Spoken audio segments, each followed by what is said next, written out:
ទេសចរបានជួបស្រីពៅជួបអូននៅកណ្ដាលផ្លូវ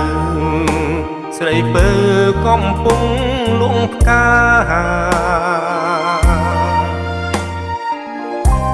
ចំបៃមួយតោកក្រោមព្រះសូរិយាចង់ឃើញវងភក្ត្រា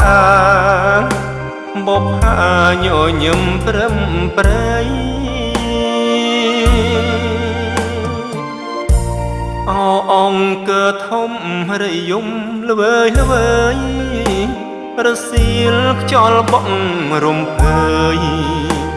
ក្រអូបក្លិនខ្លួនពិសីសណ្ដំដួងចិត្ត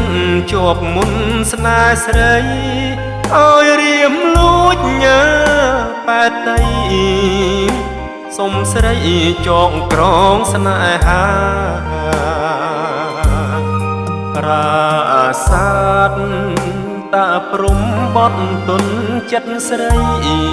ឲ្យនាងស្នេហ៍ភាំងក្តីគុំ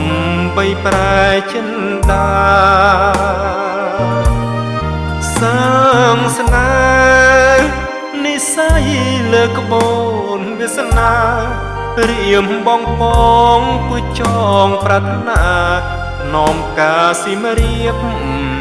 មួយតឹងបាយយន់មកបួនជួយធ្វើសាកសីខ្ញុំនឹងវិលមករកស្រីចូលស្ដីស្រស់កែវនួនល្អសាងស្នេហ៍រួមសុខលើក្បូនចំឡង